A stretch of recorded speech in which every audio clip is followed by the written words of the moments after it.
Good afternoon, everyone, and thank you all for joining. We'll get started in just a few minutes, so hang tight.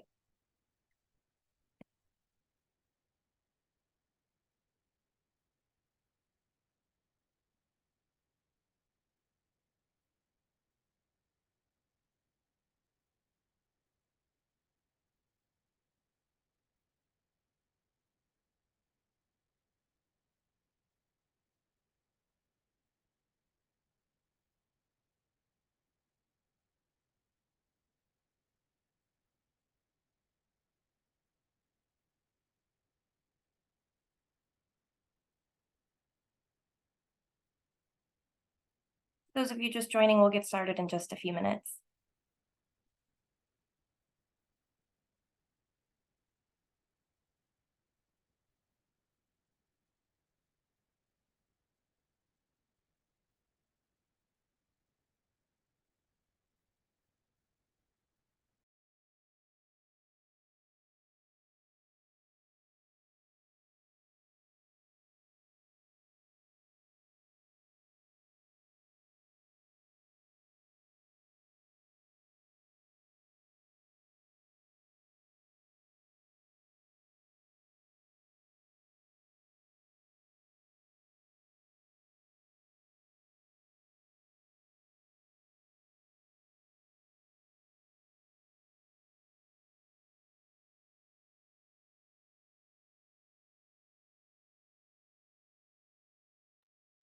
Okay, thank you again for joining. Welcome to the December 2023 edition of Green Infrastructure, Climate, and Cities, a monthly seminar focused on the unique challenges that climate change poses for cities and what we can do about it.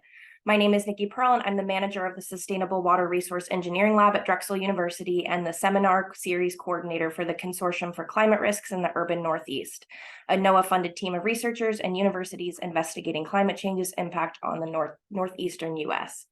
If you're joining for the first time, CC Run began hosting this series back in 2014. All of our seminars are live cast, recorded, and archived on the CC Run website, which will be updated and launched in the very near future. Please feel free to watch any of our previous seminars there. As a reminder, continuing education credits for professional engineers are available to attendees of any of our seminars. This month's seminar topic will cover climate change in Philadelphia and will feature an overview of climate projections for the area, as well as a presentation on the costs of climate change and investing in a resilient Philadelphia. I am pleased to welcome 5 amazing people from CC Run and the city's Office of Sustainability: Dan Bader, Abby Sullivan, Korin Tangtrakul, Elaine Montes, and Taylor Quinland. Dan is a senior staff associate at Lamont Doherty Earth Observatory of Columbia University's Climate School, where his primary role is program manager for CC Run. He has extensive experience with preparing and communicating climate science risk information to policymakers, specifically in states and cities across the Northeast.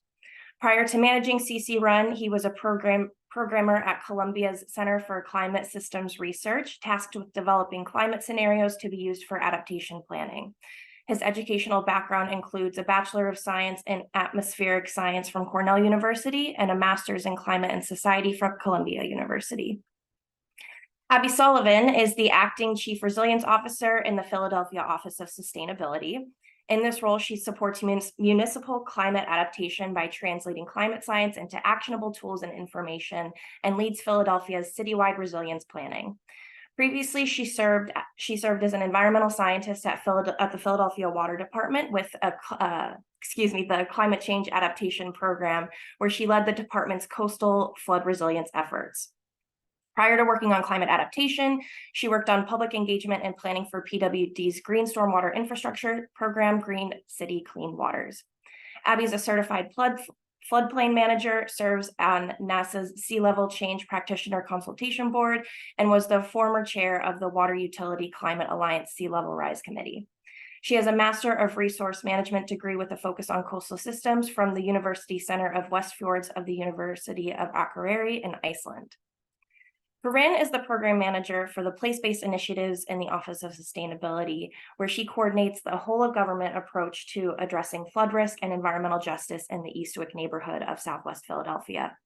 If you've been coming to these seminars for a while, you may recognize her name because prior to working with the city, she was my predecessor as the sustainability manager for the Sustainable Water Resource Engineering Lab at Drexel, as well as the coordinator of this CC Run seminar series.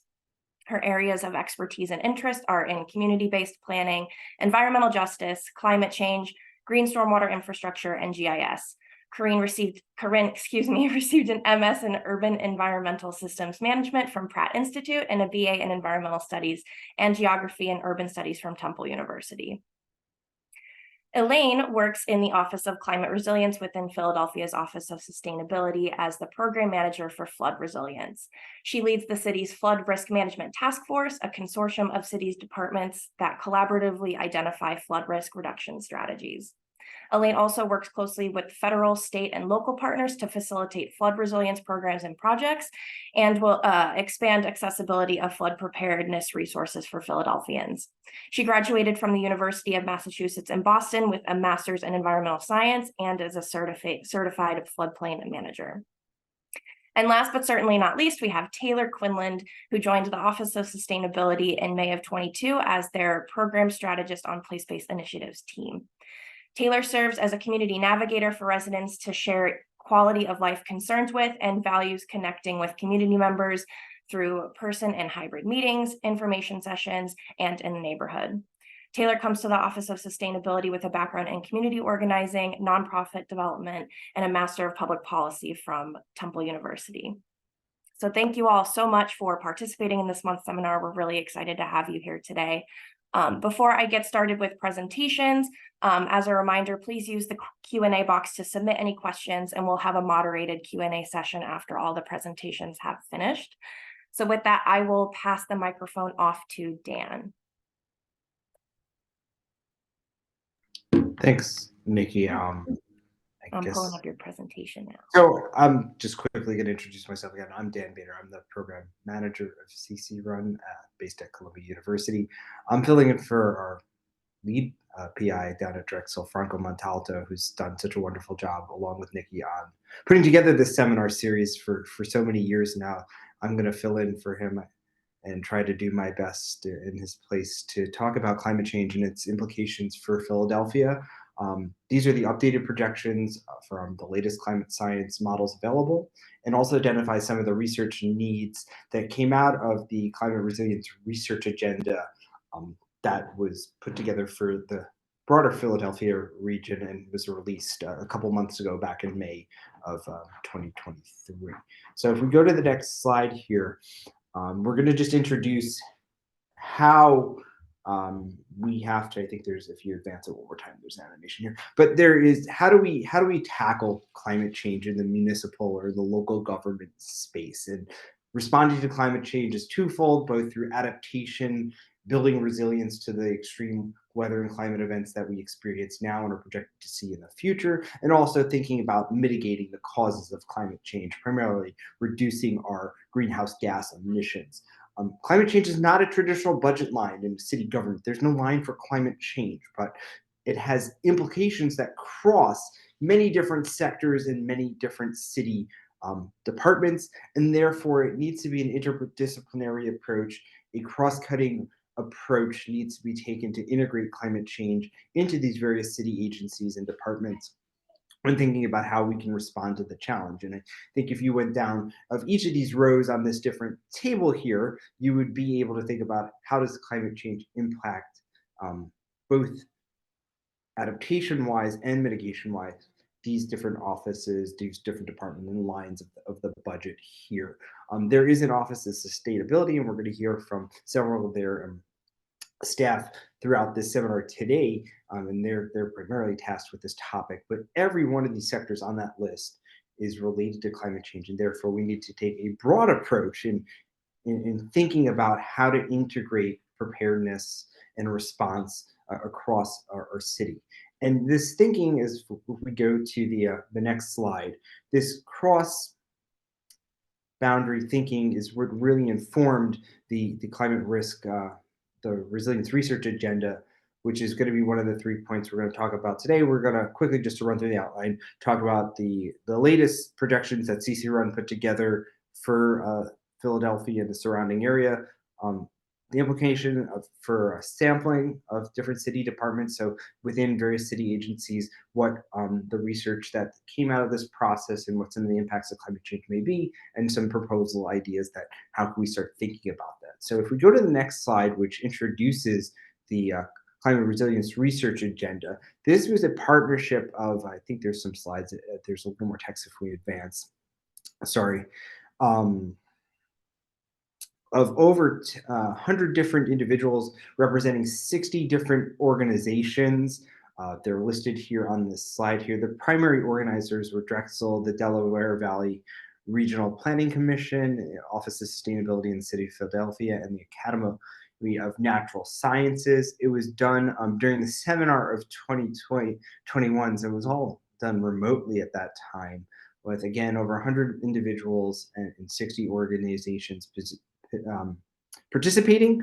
The work was broken down into a set of key themes: climate change impacts, engagement, policy, funding, and education. So in each of these themes or different work groups of how the research agenda was organized, came up with kind of these specific research recommendations on their own. And what these research recommendations were designed to do were to be in the space of working with these organizations who are focused on thinking about responding to climate change in the broader Philadelphia region. Where can that research be focused? What are the topics that we should come together on and really think about ways forward, and integrating some of these ideas into actual work that's taking place? You know, our role as a climate adaptation partnership, NOAA CAP team, is to partner with some of the stakeholders that have come together came together to participate in this process, work with them on some of these research objectives, and we can look to the CRRA to build future relationships in how our research expertise in the physical sciences and the social sciences can help address some of the recommendations that came out of this process. So that document, the final report for the CRRA, is online at the website listed there on the slide. I'm sure we can drop it in the chat too. So if we jump to the next slide, we're going to start talking about the climate projections. I think we can zoom ahead. So underlying this process in terms of responding to climate change is the actual science. What is the climate like now? What's been changing in the past, and what is it projected to be like in the future? And through our work at CC Run, we've developed local climate change projections for use by stakeholders, and they're based on the latest science from the IPCC, the Intergovernmental Panel on Climate Change, their sixth assessment report, and the latest climate models that came out of that assessment process. There's a lot of data out there, and it's often hard to choose what projections to use. How do the projections differ from one another? There's data tools out there. Our projections are in line and broadly consistent with most of the other scientific information that's out there.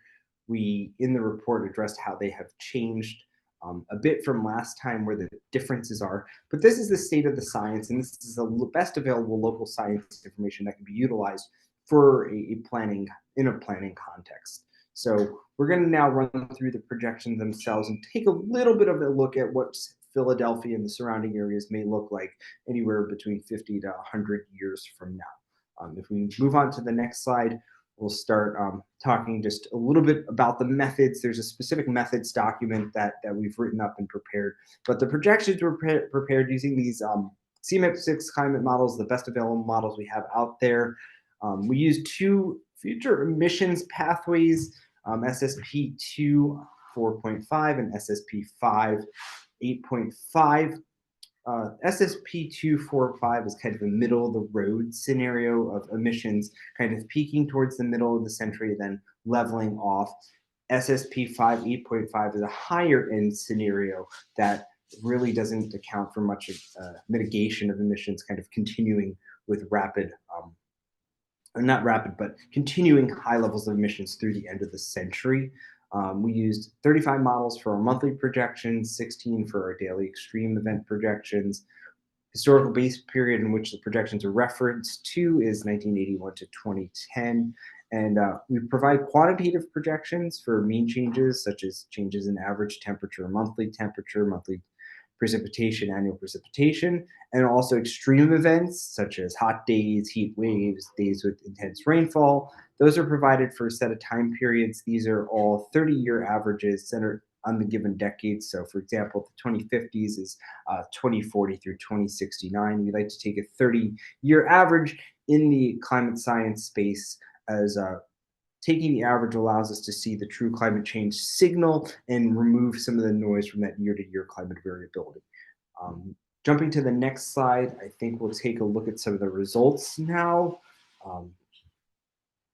In short, kind of short summary, the region in and around Philadelphia is likely to get wetter and hotter. Rising temperatures, which has been happening now, are projected to continue to increase into the future. One of the things with the CMEP-SEX models is some of them have very high climate sensitivities.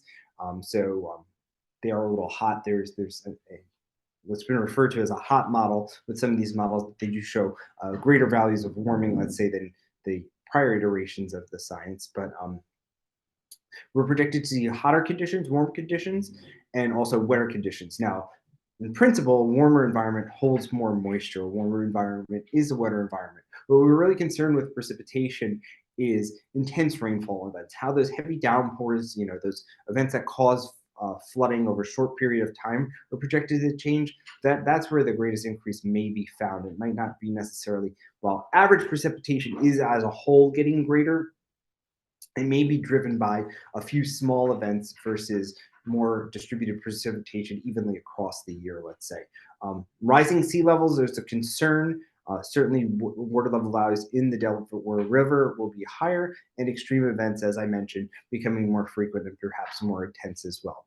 Jumping to the next slide, I think we'll have to advance quickly here because it animates out. These are the changes in mean annual temperature and mean annual precipitation. I think if you hit the next, it will show the precip. But by the middle of the century, the 2050s, somewhere between 4 and 6 degrees warmer than the current base period is the projection. Between 5.5 and 10 degrees warmer by the 2080s. This is mean annual temperatures warming. Seasonally, it doesn't vary much seasonally. The winters might be a little bit more warmer, let's say, in terms of the magnitude of their warming compared to other seasons across the year. Annual precipitation and increasing between 5 and 10% by the middle of the century, and then 10 to 15% by the end of the century. Again, all these numbers are available online. And if we jump to the next slide, we start talking about extreme events. And sometimes these changes really don't seem all that much. Well, if I go over and adjust my thermostat in the room here 2 or 3 degrees, I will notice the difference in my home, but it doesn't seem that much at the end of the day. I'll notice it, but how much does 2 degrees or 3 degrees really mean in this context of things? Well, imagine you have days at 89 degrees, and 90 degrees is your threshold for when you can send employees outside. Well, all those 89 degrees days with just a 2 degrees of warming are now over that 90 degrees threshold, so that they've jumped from 89 to 91. So a 2-degree mean shift doesn't feel like all that much, could cause, let's say, a doubling of the number of hot days. And that really has significant impacts in terms of stakeholder operations or impacts in just a kind of climate impacts in general. So these small changes in the mean can have a big effect on extremes. Looking at the next slide, when we look at the tables specifically of the changes in hot events and cold events and days with heavy rainfall, at least by the middle of the century, let's say we're looking at a doubling of the number of hot days, days over 90, and closer to tripling of the days over 95. So certainly warmer conditions, more heat waves as well, doubling or tripling the heat waves by the middle of the century, and not only more frequent heat waves, but they'll also start to last a little bit longer, changing from about 5 days in the current environment to 6 to 7 days in the future. What you're seeing on the chart here, just for reference, is the 10th percentile, the 25th to the 75th percentile, the middle range of values, and the 90th percentile values from the model-based outputs. We present a range of results as it really samples the full distribution across the different models and the scenarios. We, again, are not projecting. And what these numbers cannot be used for is to tell you what December 6th and 2038 is going to be. These are representative of what those 30-year periods look like in the future. It's not point or day specific as we go into the future. Number of days with heavy rainfall, they're expected to get greater. The results don't look that much here. That's in part because of the methodology that we use for these projections. But just for reference, the Northeast United States, where Philadelphia falls, is seeing one of the largest increases in these extreme downpour events over the past 60 to 70 years based on the National Climate Assessment. So that's projected to increase a bit in the future as well. Next slide, we're going to talk about sea level rise. Sea level rise is very important from the coastal flooding perspective. That's what most people identify it with.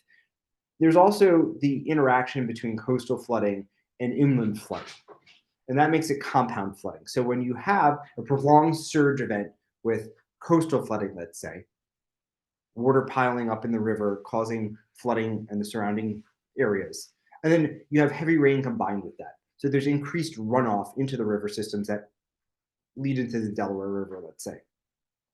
That increases the magnitude of the flooding than if it was just a single storm event, if it was just coastally driven or astronomically high tide or just rainfall from a heavy storm. The interaction that's compound flooding is really what's most concerning, and it's been a focus of our research here in the city of Philadelphia, which we'll get to in a slide or two. Jumping ahead, for sea level rise, looking at the projections, these are the updated projections with the latest science. They do incorporate a scenario here of potentially a lower probability, higher risk emission scenario. If we jump to the next slide, there we go. But by the middle of the century, sea level rise between 1.5 feet and 2 feet. Towards the end of the century, somewhere between approximately 3 and 5 feet, kind of the broad ranges of the numbers. Those are the 50th percentile values and the 90th percentiles. 2150 is there for reference more so than anything. They've extended the projections out that far, so we've taken it. Again, that's very, very long term in the future. These numbers are broadly consistent with scenarios that have been put out by other organizations and are in line with where the latest science is, and do present a scenario of significant flooding. On the next slide, we show some images from the coastal flood modeling work that illustrate just the impact that sea level rise will have on monthly tidal flooding. This is not associated with a particular storm. This is just high tide flooding. It's independent. Rising sea levels alone are going to increase the frequency and intensity of flood events, and these go through a couple different scenarios: 1, 2, 3, 4, and 5, and 6 feet. And the Eastwick neighborhood is again very vulnerable to this type of flooding. The next slide or two just presents how we can approach these. These are impacts related slides, so I think we'll go through them pretty quickly, and I'm being mindful of time here. I think these will be covered, but for each of these different topics, this is potable water. There's a various city department, if not more than one, that are concerned with these issues, and these are some of the type of questions that they're thinking about. And this is some of the thinking that emerged from the research agenda. So the water department is thinking about, where does water come from if the salt front moves to where they're getting the water from the Delaware River, or how are droughts going to change water availability in the different watersheds. Jumping through, I think we see on the next slide, transportation, what areas are most vulnerable to flooding, street by street level flooding, how can you understand that? Business community, economic productivity, obviously disruptions in transit, in fact, disruption in business. There's the interconnected nature of cities. Also, on the mitigation side, can we incentivize renewable energy? Is that one approach we can take to increasing mitigation strategy? Next slide is just going to be some more examples of public health. Obviously, heat and humidity impacts greatly stress our public health system. Also, mold from flooding, housing and land use. Again, I think we're going to breeze through this here because I know I'm up against time here, but certainly one of the last challenges on that last slide is just relocation. Some areas possibly becoming uninhabitable as sea level rise does increase to some of those higher end magnitudes. So just a summary of the findings: climate risk is experienced unevenly throughout the region. Certain neighborhoods are more vulnerable than others. Certain hazards are more important than others. We need strategies that promote climate resilience that also address other local needs, and partnering with local communities and institutional knowledge is just as important now as traditional scientific knowledge in the co-production of a resilience plan for the region. One of the approaches we've taken through CC Run is continuing our partnership and strengthening our partnerships with frontline communities, with community groups and neighborhood level organizations. We have a small grants competition working with one of our partners, and that is working with the Eastbrook United in that neighborhood in Philadelphia. So we continue to explore that approach on our research side of things. I think we can slip through the last part of the deck. There's two strategies or two proposed ideas of how we can think about building or implementing that regional resilience plan here. The first is partnerships between higher educational institutes, so knowledge providers. You can see a map of all the different higher educational institutions in the regions. There's a wealth of knowledge, and the partnership, as in the next slide, it's kind of outlined, is partnering academics with practitioners. This is the town and gown model from New York, but building that relationship of combining the stakeholder expertise with the academic expertise is an approach to take.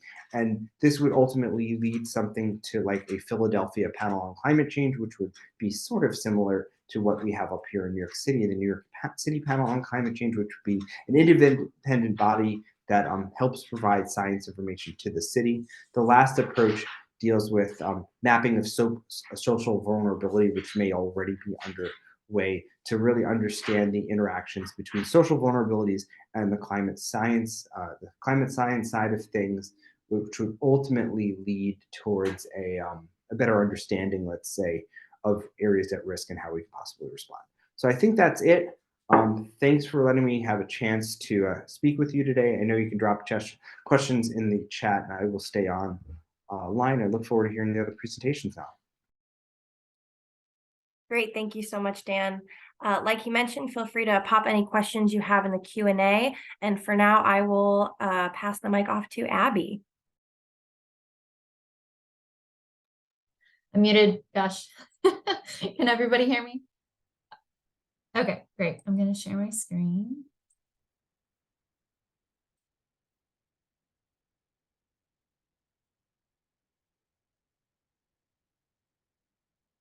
Let's flip this. Are you guys seeing my notes? Yeah, it's in that presenter mode. I think if you hit display settings, I think you can swap the mode there. I normally see it. Let me just try this again, sorry.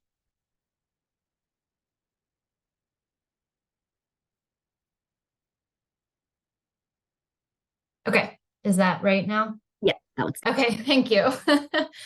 All right, so thank you so much to CC Run for hosting us. I've been a big fan of the seminar series for years now, so really excited to share with you guys. And thank you, Dan, for that great presentation on the work that you've done and how you work with the city and have been supporting this work as well. So I'm going to quickly run through, what are some of the municipal risks and vulnerabilities that we face in Philadelphia, then cover the cost of climate change, what the business case is for investing in resilience, what we're doing now, and sort of where we're headed and what do we need to better prepare. So there's a few key points I want to make at the beginning. I'm really glad that Dan could do that sort of deep dive into some of the projections, so you're sort of coming away from that. But I want to really drive home that climate change amplifies existing hazards. And I think probably everybody listening to this already knows this, but it is probably going to touch almost every department within the city. And I think a lot of these issues are interrelated, and we really need to do better at sort of taking a holistic approach to this and thinking about how all of these things are interrelated. We often drive home the message that Philadelphia is going to be warmer and wetter, but I think we're learning that it's way more complex than this. There's things with groundwater changes. We're seeing more tornadoes. We've seen this past summer the impacts of wildfires thousands of miles away impacting our air quality. So I think, warmer and wetter for sure, but it's a bit more complex than that. And we really need to prepare not only for those acute shocks, so these extreme events that Dan was sort of highlighting that are definitely coming down the pike, but also just the chronic stresses in those average changes. So yes, those extremes change, but we also see major changes with just an average shift in temperature. One example would be, the timing, the phenology of leaves that come out from the trees in the spring, and the timing of that with insects emerging and birds migrating. And so I think there's all sorts of things that are really, tricky to prepare for. And we need to prepare not only for those extremes, but also those chronic stresses.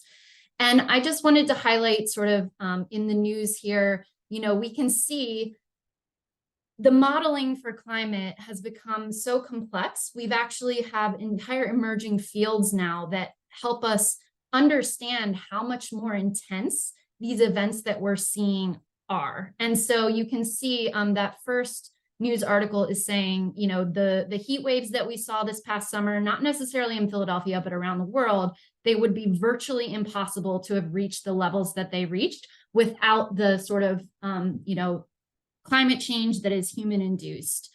We can also see that those extreme, precipitation events, they're getting significantly wetter and more intense due to the climate crisis.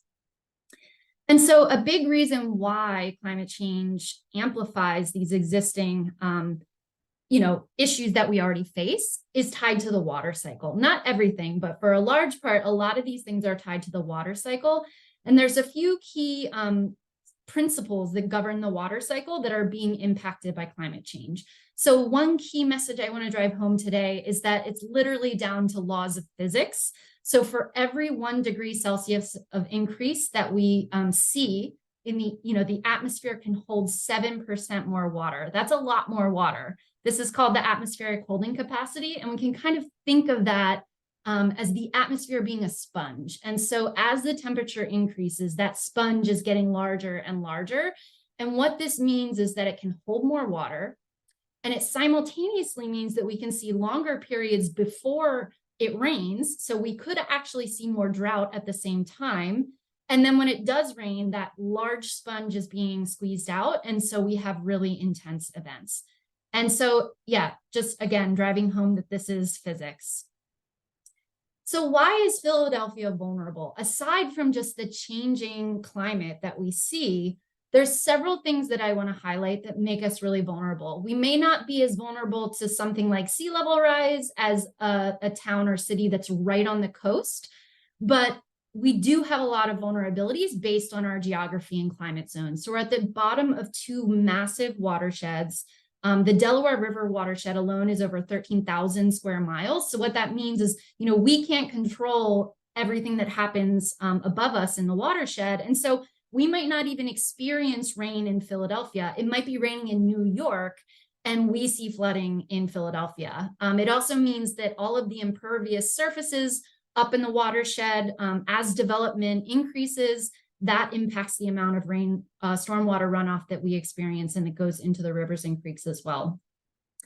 So we're vulnerable to multiple kinds of flooding, even though we aren't right on the coast. We are coastal, so our rivers and creeks are tidal. We're tidal all the way up north of Philadelphia to Trenton, and on the Schuylkill, we're tidal up to the dam at Fairmount. And so we do experience sea level rise and all the lovely things that come along with that. And we also experience riverine flooding for the reasons I just said. We're at the bottom of these large watersheds. Another thing that makes us particularly vulnerable to sea level rise is that we're in an area where our land is sinking while the seas are rising. So if you look at the average global rates of sea level rise, we're actually seeing significantly faster sea level rise in the Northeast United States. And that's because we have subsidence along the coast. Another thing, based on just where we're located, we get really intense storms. We're not like the UK where you get drizzles all the time. We get really intense thunderstorms that come through. We're impacted by hurricanes. We're on the tracks for hurricanes. We also get really large winter storms like nor'easters. We have really hot, humid summers and really cold winters. So, we need to think about extremes in both cases. And we're also a coastal plain. Large parts of the city were once a coastal plain covered in wetlands. And so, those sort of conditions and the geography and this, geology as well makes us more vulnerable.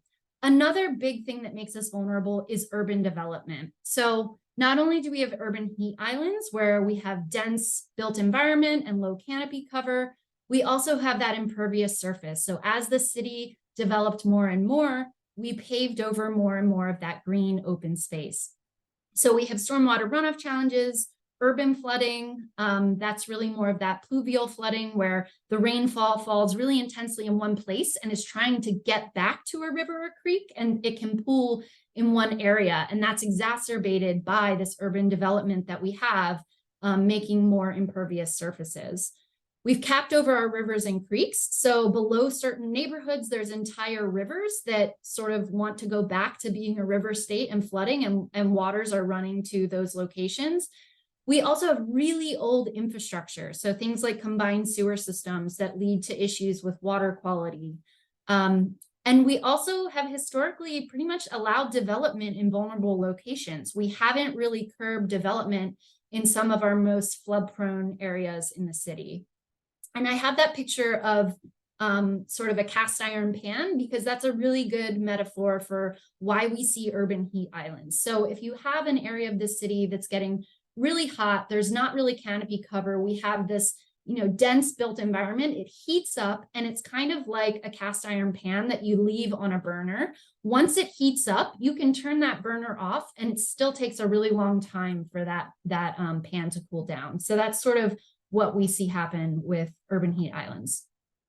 Another reason why we're so vulnerable is because of social vulnerability and sensitivity. We have a history of urban renewal in parts of this city, racist policies with housing. We have high rates of poverty. We've probably all heard that Philadelphia has the highest rates of poverty for any large city in the United States. So we're really thinking about those most vulnerable populations who are the first and worst to get hit by climate change. This is not comprehensive, but these typically tend to be communities of color, folks that are low income, indigenous populations, the young and the elderly, those that have limited agency and mobility. And so there's really several reasons why there's disproportionate risk and loss when it comes to these populations. Oftentimes they're in areas that have greater exposure of these climate impacts. They're more susceptible to damage, or let's think about a heat event. If you're low income and you live in an area that has greater exposure, so an urban heat island, you can't afford air conditioning, or you don't have a great air conditioning system, so you're more susceptible to that heat.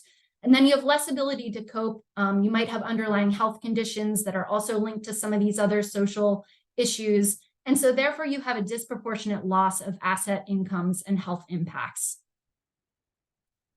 So now I want to focus more on the city side of things. I'm not going to take the time to go through every one of these bullets, but I have been working for the last year and a half with listening sessions with different departments and really doing deep dives into past planning efforts and talking with folks in interagency groups to understand what are our risks and vulnerabilities.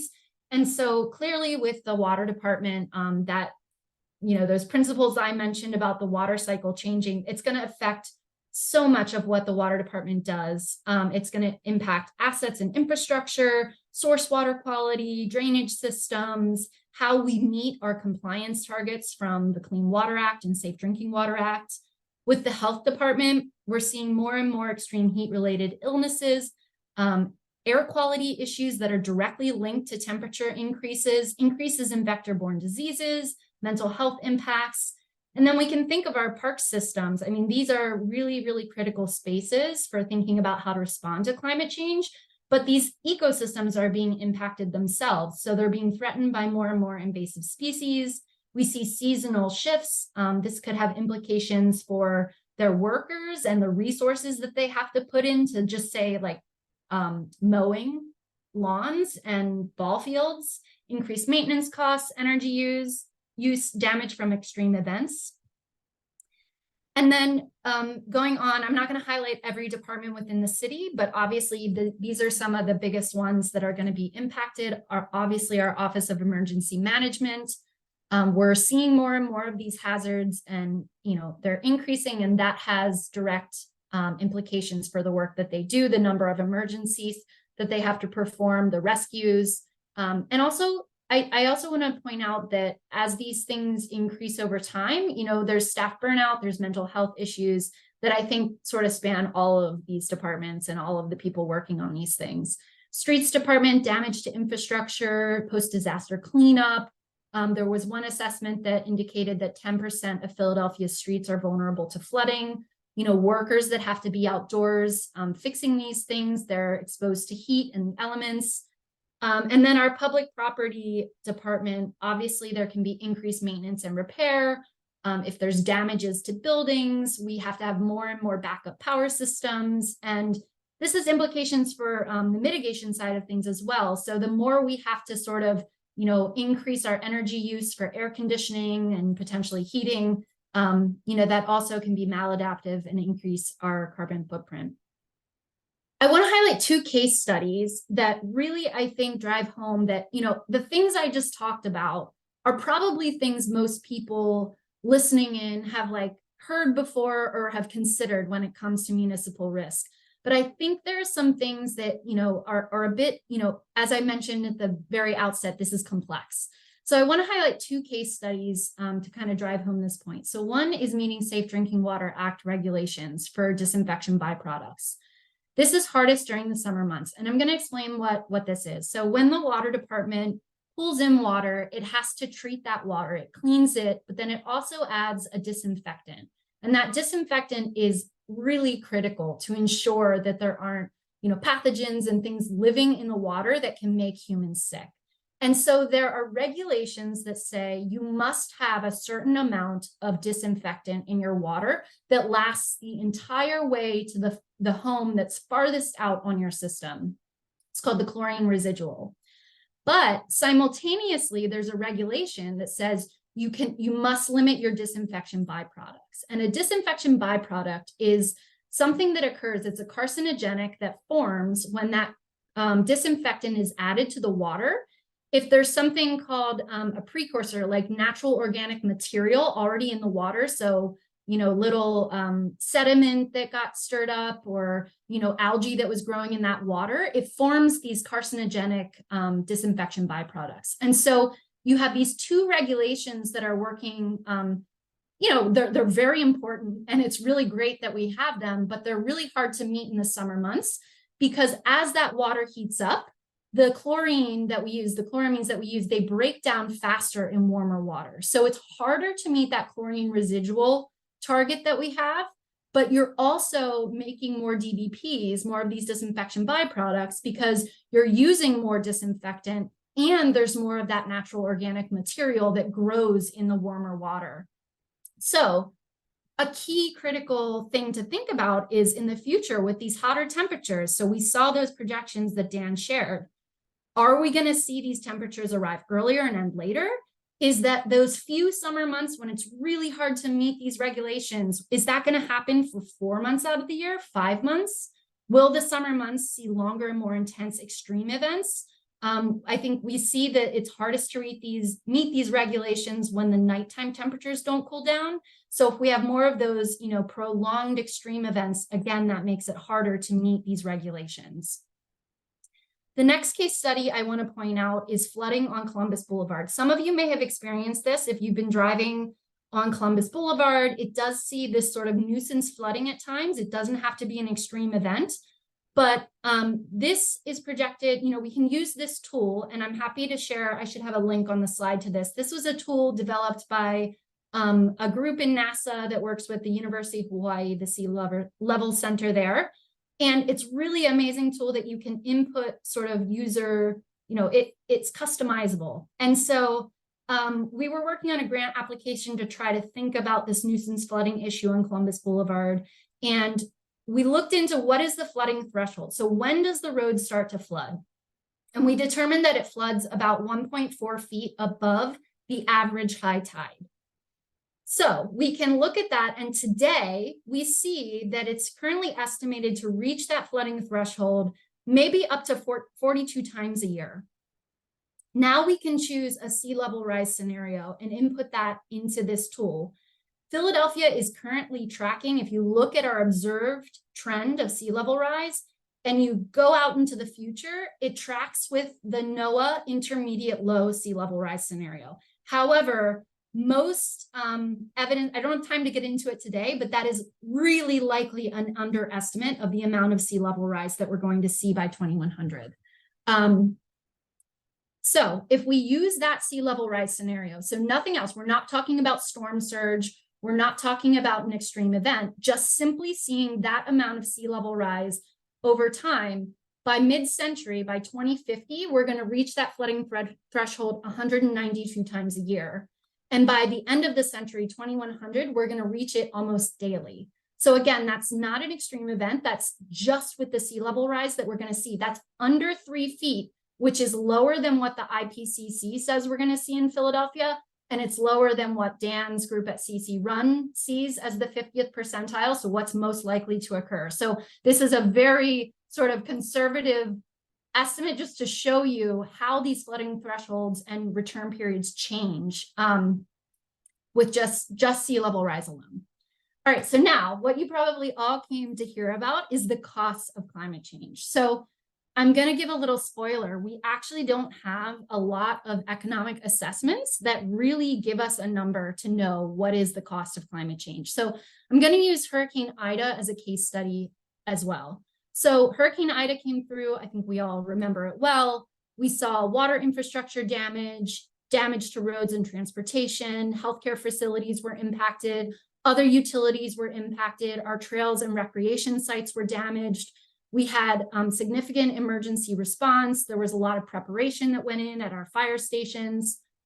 So what are we talking about when it comes to costs? It is estimated that we have over $1.3 billion in damages from that one event. We have over 12 million in verified losses to Philadelphia businesses, 55,000 households that applied for FEMA assistance. 11,000 of those had FEMA verified losses. Over 1,000 residents were evacuated. I had no idea until I started reading through the reporting that we've been doing for our CBDG disaster relief funding that came from this being a federally declared disaster. Reading through the stats is like really staggering. So over 1,000 people were evacuated. 29 people had to be rescued by boats, and we had to open 2 shelters for displaced residents.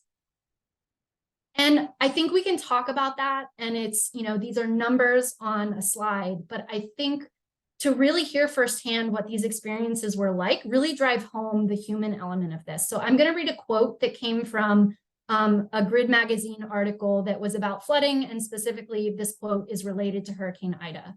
Water had started seeping into the first floor by around 10 a.m. 3 hours later, the water had reached the second floor. We got rescued after the 4th hour. Water was still pouring in, up to our knees on the second floor. The family and their dog were rescued through a window on their second floor. The baby was 2 weeks old. I had to hand my baby out through the second floor window. Michaela had had a C-section. This was a sensitive time. I literally choke up as a mother reading that. I cannot imagine having a 2-week-old baby and going through an experience like that and having to hand my baby out the window.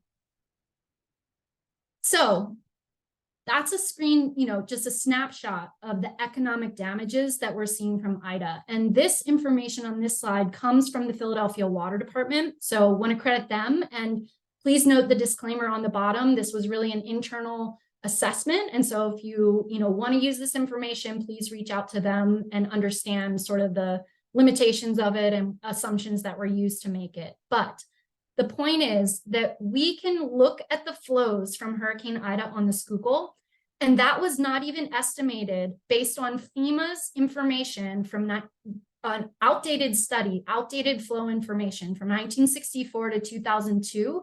That is only estimated to be a 65-year event. So Ida was not even a 100-year event, which is the risk tolerance that we generally accept as a society.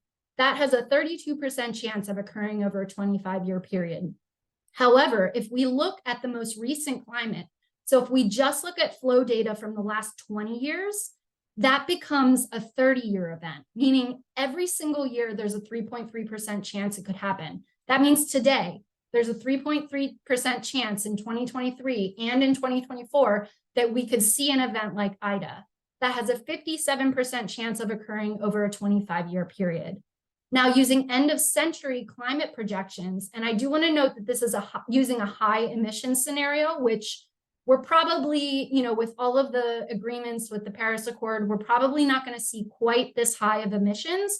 But using this high emissions scenario, we see that by the end of the century, this would become a 6-year event, meaning it has a 99% chance of occurring over a 25-year period. Again, we lack a lot of really detailed assessments of what the cost of climate change is. I do want to point to the Center for Climate Integrity. And they estimated that Philadelphia needs to spend $3.3 billion to adapt to climate change by 2040, approximately $190 million per year.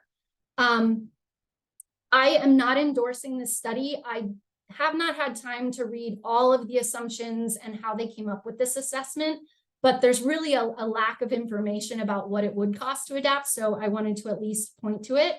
I think the largest expenses in that 3.3 billion is to increase the stormwater drainage capacity. So even if we had that money to do it, digging up the drainage system and replacing it would be, have huge quality of life impacts. It's not something we could just do in a few years. So not only is it staggering from a cost perspective, but there's also feasibility and quality of life issues and challenges that, are just, again, the message that this stuff is really complex. Another business case for investing in resilience is that bond rating agencies and bond purchasers, they're interested in climate risk. They want us to now include climate information when we're, asking for these bonds, or, the credit ratings that we get, they're using criteria that includes climate resilience. And investors on the investing side, they really want to see environmental, social, and governance benefits as well. Another thing I don't have time to go into detail with, but is another business case is that the city, potentially could see much more, civil liability issues moving forward. We're seeing that more and more municipalities, cities across the country, the local municipality is being sued after extreme events, saying that the city didn't do enough, or they're being sued saying you didn't give us the risk information that let us know that we were living in a risky place. Or there's even places that are being sued if you try to prevent development in risky areas. They call it a taking, you're not letting me develop my property in the right way. So this is very complex. It's not my area of expertise, but it's definitely something that we're seeing more and more of, and that will be a challenge for Philadelphia, I anticipate, more and more moving forward. Just a little bit more on the business case. So IPCC, the UN International Panel on Climate Change, found that for every dollar invested in climate resilient infrastructure, $6 are saved. For projects already in a capital program, the Miami-Dade Water and Sewer Authority found that there's only a 5% additional total project cost to make the project resilient to climate change. I can guarantee you that that is a great return on investment, to add 5% to a project cost and be resilient to climate change, where an extreme event could wipe out an entire, wastewater treatment facility is a great return on investment. The World Bank, their assessment said that the average benefit cost ratio is 4:1 in investing in adaptation. And then just a local example, I think there's been a lot of talk in recent years and a lot of focus on the flooding in Eastwick, and we're going to go into what our office is doing in Eastwick in a few more slides. But there is a study to look at whether a levee is a good flood resilience part of the solution in Eastwick. And the Army Corps found that the levee is estimated to save $128 million in damages over the next 50 years.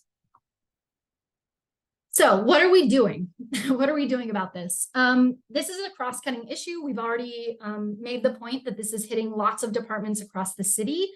And unfortunately, a lot of this adaptation work, what we have to do to build resilience, has to be coordinated. And I don't know about y'all, but it's really hard to coordinate. We call them cylinders of excellence or siloed work environments. Really, really hard to break down those silos and work together. But there are some places where I think we're making headway. We have an environmental justice and climate resilience committee that recently formed. For several years, we've had a really great interagency effort with the Flood Risk Management Task Force. There's a steering committee that every year works on excessive heat, thinking about what we can do for our cooling center network, thinking about those emergency declarations. We have a fantastic hazard mitigation plan and a team that's working on the next update. We coordinate with them regularly. And then we're really trying to align this planning that we're doing on the resilience side with the city's comprehensive plan, which is being updated, as well as that hazard mitigation plan that I just mentioned. Our office is really broken into these 3 large work areas. So 2 of them, Climate Solutions and the Municipal Energy Office, are really focused on mitigation, so reducing our greenhouse gas emissions. So the Municipal Energy Office is doing that through the city's energy portfolio, trying to get more renewables in our portfolio, making infrastructure and building upgrades so that we're more efficient. And then the Climate Solutions Program, 70% of Philadelphia's emissions come from homes. So that's really trying to tackle the carbon footprint of all of the residential areas in the city, and really thinking about this as how do we actually protect those frontline community members, reduce their energy burden, and reduce carbon emissions at the same time. And then our Office of Climate Resilience is really more on preparing for climate change and planning for that, thinking about what strategies we can use and doing that citywide coordination. And then all of this, we also have another program area on environmental justice, but it really is cross-cutting across all of the work that we do. So we are working on an update to the city's resilience plan. That includes updating the climate science and developing application guidance. So how do you choose, that range of projections that we saw from Dan? Well, if you're going to plan for something, how do you know what projection to use out of that range? How do you do that planning? What are some of the best practices for adaptive management over time to deal with uncertainty? So we're working on that now. We're also working on a citywide climate vulnerability assessment that's going to include heat and flooding. We already have a heat vulnerability index for the city, which is fantastic. We're developing a flood vulnerability index as well, and also doing some large, one of those proposed recommendations from CC Run to sort of map your vulnerable populations against these hazards. We're doing that.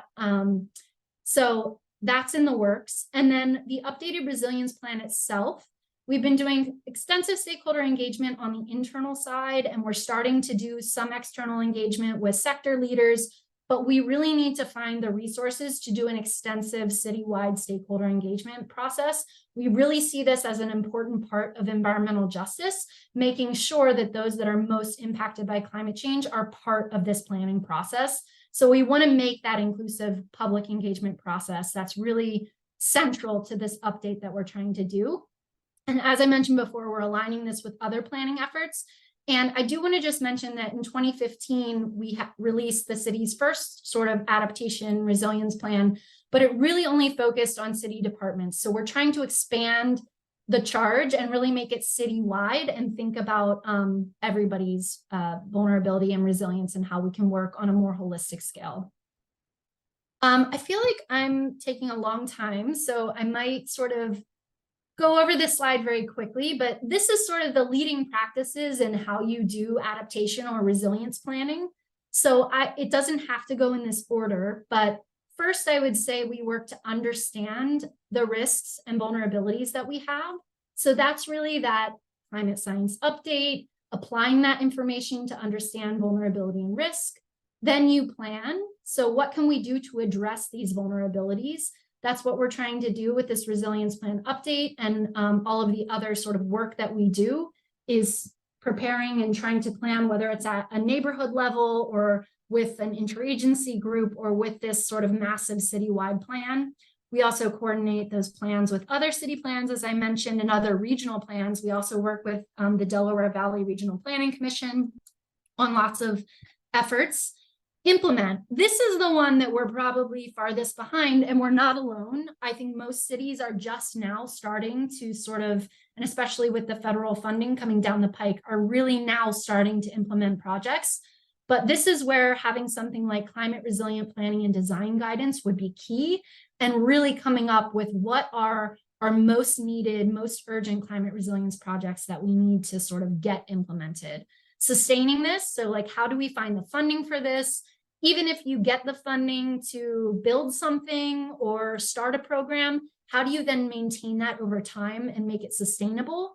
Lots of cities have dedicated resilience funding mechanisms, so things like a retail tax or taxing package deliveries. And so our office is trying to explore what other peer cities are doing in that regard. And then engagement, of course, interagency coordination, so internal coordination, but also how can we better communicate and educate residents and other stakeholders and key partners as well. And now I'm going to pass it over to my colleague, Elaine Montes. Hey everyone, Elaine Montes. I'm the program manager for flood resilience, and I'll talk a little bit about our flood resilience program within the Office of Sustainability, within the Office of Climate Resilience. So thanks, Abby, for setting me up. So there are a number of components in this flood resilience program. There are floodplain manager duties. There's that flood risk management task force that Abby mentioned with interagency and interdepartmental coordination. We're working on some flood mitigation programming, and then there's CDBG DR coordination, which I can talk about what that acronym means. You can advance. Thanks.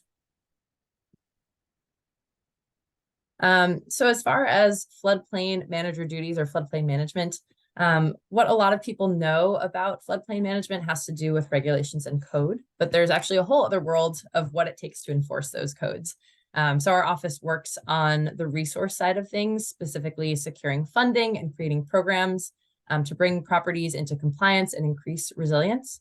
And in addition, we're collaborating with other city departments on education campaigns and assisting with pre and post-disaster strategies. More of those duties also include working on or reviewing development proposals in a number of different formats. We have the opportunity to bring advisory information to the table. So rather than being the voice for regulations and codes, we can voice concerns or important precautions beyond what's strictly enforced or outlined in those codes. So there's a few internal platforms for that, but I think one of the things that we're really trying to work on is just general education and information in public places that really outline those concerns. Something else that we work on with floodplain management duties, we are working with academic partners this coming year to evaluate the economic impact of more stringent regulations. And in addition to that project, we also have other research partners who are helping us assess barriers, opportunities, and outcomes associated with joining different programs or incentives, something like CRS, which is the community rating system, or also exploring other flood insurance models or products. That flood risk management task force that Abby mentioned and that I mentioned previously, this group has been around for quite some time, I think almost 10 years now, and I started about 2 years ago, so I inherited this project. But this is a large group that touches or that works with city departments that have anything to do with flooding.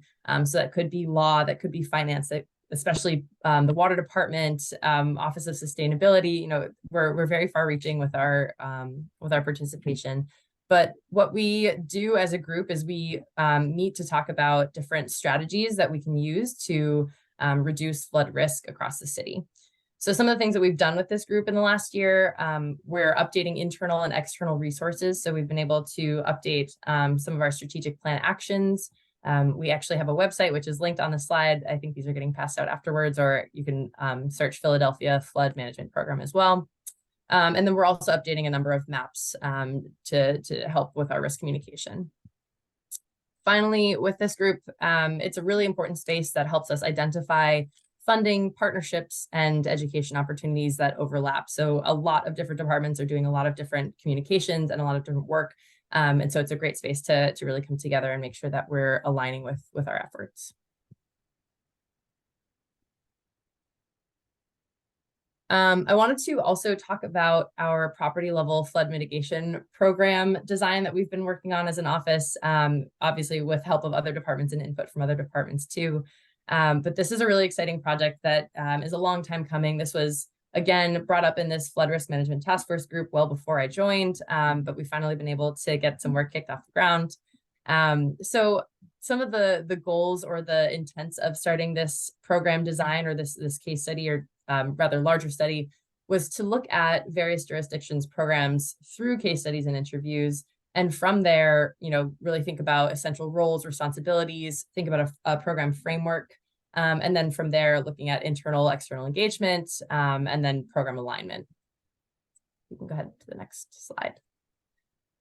We had a number of interviews and did a few case studies on other programs across the country, and tried to really hone in on, what programs or what conditions were very similar or applicable to our city in Philadelphia. So Restore Louisiana, I'll just highlight quickly, they were using CDBG-DR dollars, which is our disaster recovery dollars from HUD.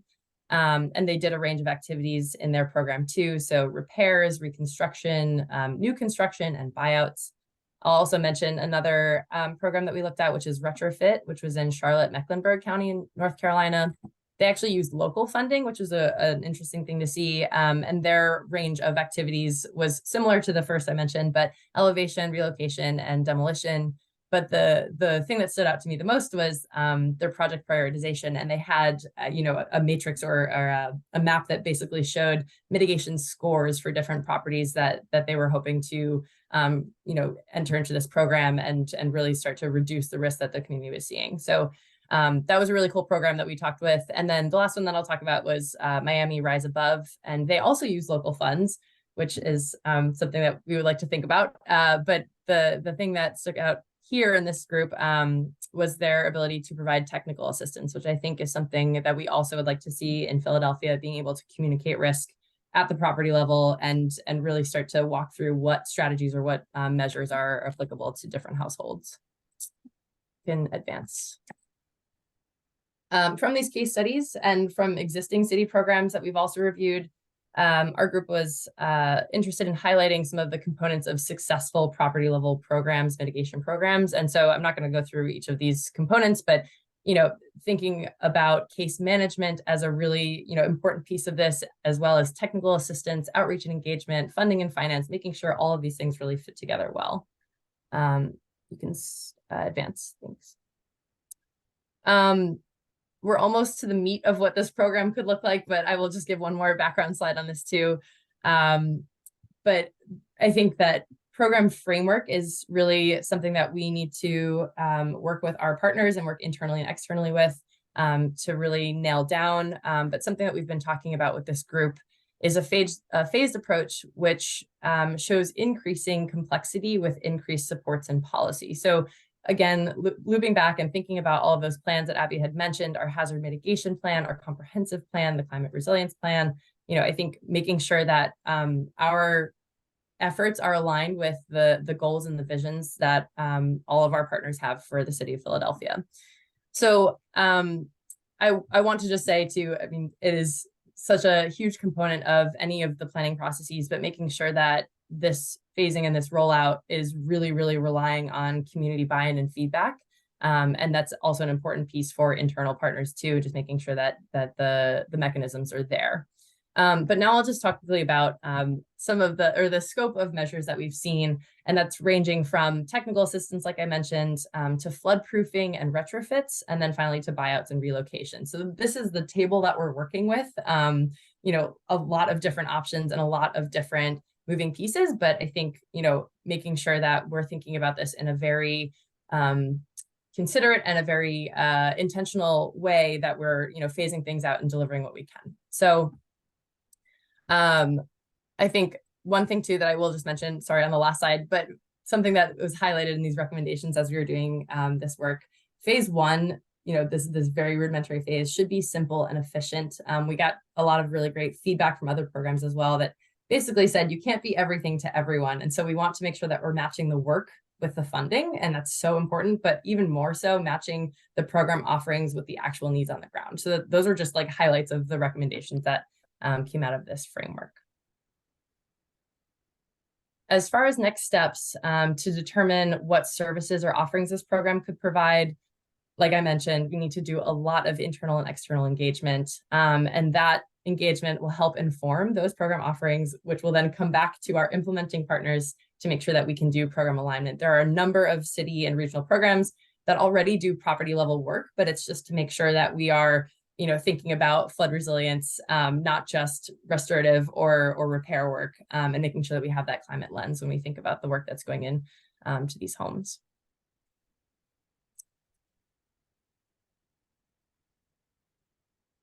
So the last, or sorry, I actually have a couple more slides. So one thing, that's fine, you can go ahead. Okay.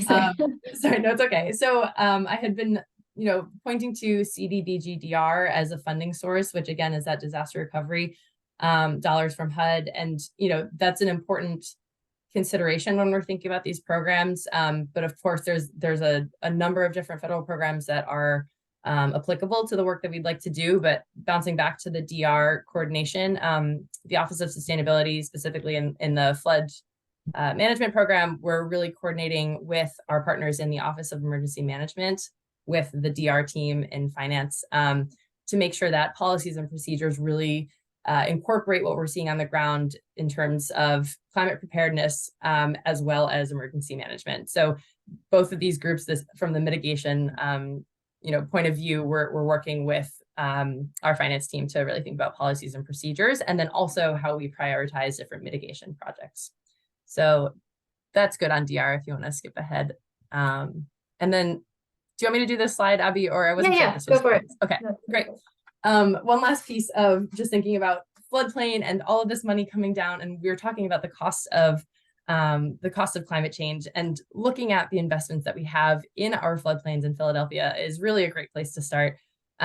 We have what's called the Lower South Infrastructure Resilience Collaborative, and OOS is leading this collaborative, which is aiming to synthesize the wants and the needs of all of the major players in that Lower South region. So that's, you know, the port, the Navy Yard, Bellwether District, new development, the airport, and obviously our community in Eastwick, to think about, you know, what are the needs and how are we going to weave resilience into these, and, you know, into these needs, and what are the considerations when we think about climate change. We just heard about sea level rise and how that's going to affect many areas in Philadelphia, specifically the Lower South. So keeping this top of mind as we think about opportunities, and we're thinking about like where we're investing all of these dollars. There are several federal grants that are also related to transportation needs in the Lower South, that all have this requirement of resilience considerations as well. So just making sure that if we're putting dollars in, we're doing it in a really smart way. Thanks. Sure. I'm just going to add one really quick note. Something that I think is really confusing that I usually put in my presentations but forgot to this time is that when we're talking about climate change, we tend to talk about mitigation as reducing greenhouse gas emissions, and adaptation and or resilience as like what we're doing to prepare.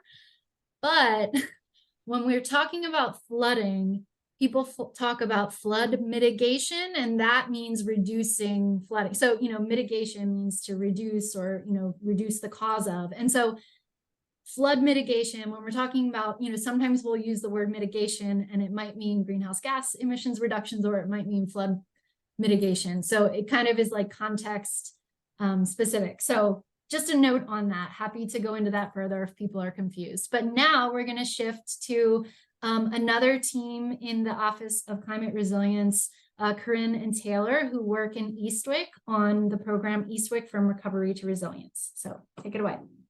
Thanks, Abby. Just a reminder, I am Taylor. I am the program strategist for place-based initiatives with the Office of Sustainability, along with my manager, Korin Tangtrakul, who you'll hear from soon. We work just in Eastwick. Next slide, please. You might be wondering why Eastwick. Eastwick has a very complex history of environmental and systemic racial injustice that has caused a lot of harm and continues to cause a lot of harm to the community. Historically, it was in the past, it was a racially segregated community of small farms, marshland, and housing. But in the 50s and 60s, Eastwick experienced the largest urban renewal project of its time, which displaced 2,500 households with the promise of creating a city within a city. And that was supposed to include 12,000 new homes. The urban renewal plan did not put all those homes back when the developers realized that the land was not suitable for housing. The project was halted. And now, decades later, the community is only partially built out with acres of vacant land in between houses. Which has led to problems with dumping and overgrowth, some things that the city may be struggling to maintain. And on top of that, as you can see in the slide, Eastwick, which is outlined in yellow, is surrounded by a lot of environmental burdens. In close proximity to the community, we have a landfill that was designated an EPA Superfund site, 2 major highways, the airport, and industrial facilities, including what was the largest oil refinery on the eastern seaboard until it exploded and was closed in 2019. Next slide, please. So in addition to all of those challenges I just listed, Eastwick also experiences repetitive catastrophic flooding. Eastwick has been devastated by storms, including in 1999 when Hurricane Floyd came through, as well as Tropical Storm Lee in 2004, ECES in 2020. And these have caused a significant amount of trauma in the community, on top of the contamination and pollution concerns from the surrounding land uses. Next slide, please. So Eastwick is vulnerable to many sources of flooding. It's one of the lowest lying areas in the city. There are 2 creeks in the community and they converge in Eastwick, the Darby Creek and Cobbs Creek. It's at the bottom of a 77 square mile watershed. A lot of that watershed is also outside of the city's boundaries. The runoff from suburban townships upstream is a major contributor to the riverine flooding Eastwick faces. It's also close to the tidal Delaware River, which hasn't caused significant flooding in the past, but climate change is something we have to consider when it comes to storm surge events where the water could flow into the community from the opposite direction or up through the Darby Creek. So we anticipate that both these sources of flooding, riverine and coastal storm surge, will become more likely, more frequent, and more intense due to climate change. And as sea level rise, it will become harder for water to drain. And we anticipate part of Eastwick will start to see sunny day flooding as sea level rise causes groundwater emergence in some areas. All of that to say, Eastwick experiences chronic flooding, and it's complex and expected to get more frequent with climate change. And because of that, there have been a lot of frequent and repetitive studies done in the area. And these studies are helpful to understand the problem, but they haven't really brought us that much closer to taking action and implementing a solution that helps the community. There have been a lot of great minds studying and looking into ways to reduce or mitigate the impacts of flooding. And what we know at the moment is that we will need a suite of options in Eastwick to do that. It does not seem like there will be a silver bullet, and so there will have to be some coordination. When Tropical Storm ECES hit in 2020, Eastwick was once again put under 6 feet of water, and rightfully upset. Residents expressed that they were tired of the planning, the lack of coordination, and didn't want to be left out of the process that could benefit their community again. Next slide, Abby. So that's where we kind of come in. Eastwick from Recovery to Resilience is a place-based strategy that came from the Office of Sustainability, so that we could start to play a coordinating role amongst all of the work that I previously mentioned and the partners that have been involved in the community for years. Our goal is to provide a whole of government approach to flooding and other quality of life challenges by working very closely with community leaders to understand the complex history, the present context, and the residents' visions for the future of Eastwick. More importantly, we are aiming to accelerate action to finally provide some relief. That's it for me. Next slide, and I'll pass it along to Korin. Thanks, Taylor. So again, I'm Korin. I'm the program manager for place-based initiatives for the Office of Sustainability. Nice to see a lot of familiar names from years ago, just a couple years ago when I was at Drexel and working on the CC Run seminar series. So nice to see all your names again. Another key goal of this initiative is to secure funding from diverse sources to really help with a number of things, largely capacity building from the community and the city side, and then really accelerating the work that's happening in Eastwick to try to achieve longer term flood resilience. So this initiative, as Taylor mentioned, kicked off 2 years ago, well, not 2 years ago, in early 2022. And since then, we've secured $1.5 million to advance different pieces of this initiative. On the recovery side, we got a grant, a city grant of $200,000 to fund Eastwick United to run an ECES recovery grant program. That's particularly important because ECES was not a federally declared disaster. And so following that storm, there weren't federal resources like we saw with Hurricane Ida. And so there was the community really struggled to survive without that influx of funding that comes after a federally declared disaster. So $200,000 is not nearly enough to cover the damages that were experienced during that storm. But we used that grant at least to fund Eastwick United to build capacity to run our recovery program. We've also been putting a lot of funding into community capacity building. We got $100,000 from the Elaine Penn Foundation that we subgranted to Eastwick organizations to support their work and programs. And we'll be receiving an additional $450,000 from EPA to subgrant to Eastwick United to support staffing and grant writing for 3 years. On the city side, we also received a grant to bring on Taylor as our community navigator to support ongoing quality of life challenges in Eastwick, and having both Taylor and I full-time staff dedicated to this initiative just kind of shows the resources that the city has been putting to make this initiative happen.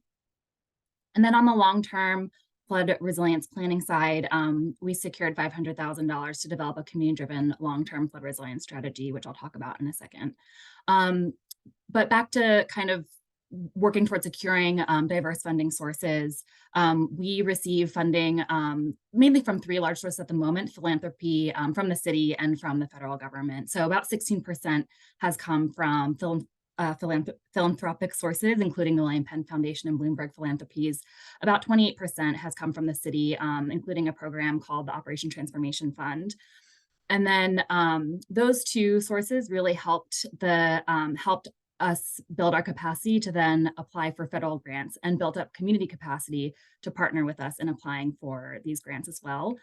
So that kind of leads to that 56% that's come from federal sources. That's from the Environmental Protection Agency and from FEMA. And both of those funding sources have really been boosted because of federal legislation like the Bipartisan Infrastructure Law and the Inflation Reduction Act. So it kind of shows the arc of coming from like the seed funding from city and philanthropic sources to really boosting up to be able to get some of that federal funding that's been made available. Abby, next slide, please. Thanks. So for those of you that have been following what's been happening in Eastwick, if you've been tuning into the CC Run seminar series, I know that there have been a lot of Eastwick presentations lately. So you'll know that there have been many different entities involved over the years. And so as Taylor mentioned, we see our work as bringing together these different partners, playing that coordinating role, bringing together partners that have been involved, honoring the tremendous work that has been put into these initiatives, and building off of it in a cohesive and collective manner. So we work actively with partners to communicate and collaborate with each other. This helps minimize redundancy, minimize engagement fatigue. We know there's a lot of planning fatigue in Eastwick from the myriad of studies that have been going on, and using existing tools and resources to advance projects and concepts. So we don't lead a lot of this work. We just coordinate the different partners that are involved for a more unified and holistic approach. So as of now, there's kind of 2 major areas of work that we're kind of seeing come through under this initiative. There's interim and interim and near-term flood resilience, getting ahead of myself, near-term flood resilience projects, and then there's the longer-term flood resilience strategy. So the near-term flood resilience has been led in large part by the Office of Emergency Management, also with the Flood Recovery Grant Program from Eastwick United. We've been working with FEMA in looking at an interim flood barrier option that I'll talk about in a little bit. And then we also developed this Flood Ready Homes Guide to guide property owners and how they can build resilience in their own homes. On the longer term, we're looking at a more holistic flood resilience strategy. And actually, I'm going to go to the next slide to talk a little bit more about this. This kind of goes back to the FEMA funding I mentioned. We will be receiving $500,000 from FEMA to work on this flood resilience strategy effort. It'll be kicking off early next year. And what this effort is intended to do, I know it sounds like another plan and another study, and it kind of is, but why I think this will be different is because we're trying to take everything that's been put on the table, all of those studies, concepts, and plans that have been going on for years, and work with residents to develop a strategy on what combinations of measures to move forward to more holistically address current and future flooding. We've already mentioned that the Army Corps has been studying the possibility of a levee in Eastwick. We know that really only addresses one source of flooding, that really addresses riverine flooding from the confluence of the two creeks. Dan mentioned in his intro that Eastwick will be susceptible to sea level rise. We haven't really been talking about that and how that is different from the riverine flooding that Eastwick experiences and what we might need to do in the future to make sure that homes are safe under those conditions. So what we're imagining is that there will be kind of a combination of features that will need to move forward. It's not just going to be the levee because that's only mitigating one source of flooding. We'll need to be looking comprehensively at a suite of measures to really achieve long-term holistic flood resilience. There has been a ton of modeling work to help us understand flood risk, including from CC Run. Drexel and Stevens have been at the forefront of these efforts. Also from the Army Corps, the airport, the EPA, they've all developed flood models to study flood risk in the area. I saw some names from partners on this webinar, so I want to take this platform to thank you all for participating in these coordination efforts and contributing to this coordination effort. We've been working with these partners to do model coordination so that there's not duplication of these different modeling efforts. We're really trying to minimize duplication and streamline all these different modeling efforts into one cohesive platform that we can all kind of get behind. Otherwise, we waste a ton of time and a ton of resources in replicating each other's work. So one of our partners, CC Run, they've been really the most forward thinking in terms of how we can incorporate climate change considerations. So we're really hoping to kind of corral our partners to adopt the modeling methodologies that CC Run's been advancing. And then building off of that modeling work that's been done, I mentioned already, but there's a bunch of different flood resilience measures on the table, and we really want to put them all on the table for residents to choose which combination of measures moves forward. So in addition to the Army Corps levy, there's also a relocation plan that had been developed by Drexel in partnership with Eastwick United. Some residents have asked for a buyout program. There's many partners, including Hines, that are interested in expanding nature-based solutions for flood storage. So the different concepts that have been proposed so far are represented on this map, and you can see that they span the entirety of Eastwick and have implications for the whole community. So under the flood resilience strategy, we're really, again, bringing all of these ideas, all these partners together so that residents can look at the option and choose which measure or combination of measures makes sense to move forward in Eastwick. Next slide, please. And so because this flood resilience strategy is really looking at the longer term, at long range solutions, we know that it could take a decade or more for some of these to come into fruition. So we also are working on interim flood relief because we know that residents are worried today because they've already been experiencing flooding. So how can we provide some short-term relief? So we've been working with FEMA and many other federal partners to potentially install interim flood barriers in Eastwick. If you're unfamiliar with these are called HESCO barriers. They're geotextile lined units. They're filled with soil. They kind of act as a smaller scale levee. They serve the same purpose as a levee. They would reduce the risk of riverine flooding. But the way we're thinking of implementing them in Eastwick, they wouldn't be as tall, so they wouldn't be as protective, and they would only remain in place for 5 to 10 years or so while we work on longer term measures that are currently being evaluated and implemented. interim measures are kind of a hard space to navigate, or a funny space to navigate. They're a bit of a gray area in the hazard mitigation space. FEMA in particular, who may potentially fund these barriers, they're concerned that an interim measure may inadvertently turn into a poorly constructed permanent measure, which we definitely want to avoid, which is why the flood resilience strategy and the longer term measures are so important. Even though it's going to be an interim measure and would eventually be replaced by a longer term measure, we still do have to jump through the hoops of environmental review and permitting and so on. So it means we can't actually implement them tomorrow. We do have to do all of these studies around them, even though so many studies have been done. So it isn't something that we can really do right away. Or it's looking like a 3 year or so implementation timeline, which is a shorter timeline than the levy, but still too long for Eastwick residents that live in anxiety every storm season. So we'll still continue to pursue it.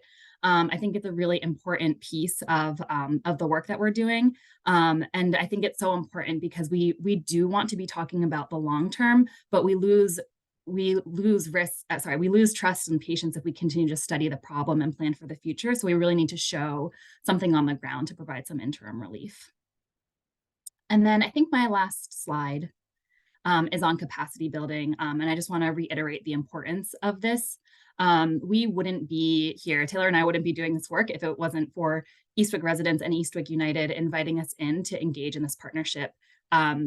Building trust, particularly for a community that has been harmed by so many processes in the past. Building trust is slow, it's an ongoing challenge. And so our goal is building relationships and capacity of trusted organizations to really work together on outreach and engagement. So one example of that is Community Day. We had an event that actually Taylor really led the planning effort for in June 2023. So we usually have these quarterly town halls where we try to provide updates about different flood resilience measures that we're working on. But over the summer, we instead decided to have an in-person event.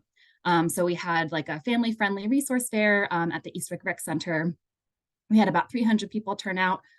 We had representation from dozens of agencies and organizations sharing resources and information about flood mitigation. And we thought this was a really nice way to just kind of be in person and be together and have some levity, because so many of the conversations that we have are just so gloomy and talking about flooding and kind of re-bringing up a lot of trauma. So we were excited to have something that was a little bit more fun to bring people together. So the last point I'll make on capacity building is that we really, it's really important for us and our team to be working really closely with community members. So many plans have failed in Eastwick. We've lost a lot of time by not working with community members, and that means losing a lot of money and increasing risk.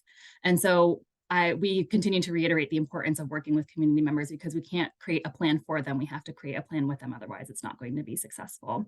So that's our main takeaway for today, is doing that engagement early and genuinely, and deferring as much of the decision-making power and agency to residents that are the most impacted by these events.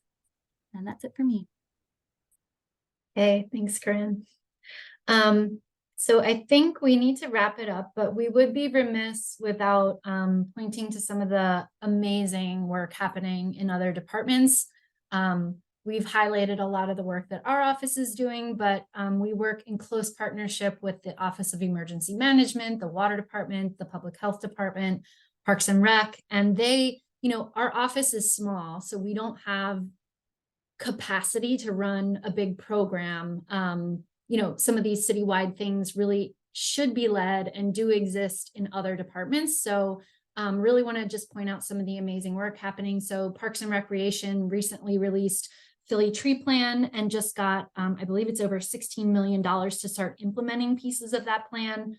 Our Public Health Department does amazing work on educating people and preparing them for extreme heat events. OEM works with health. They're the two leaders in sort of thinking about heat emergency declarations, excessive heat events, declarations. How do we sort of communicate that risk? Where are the cooling centers? How do we operate those?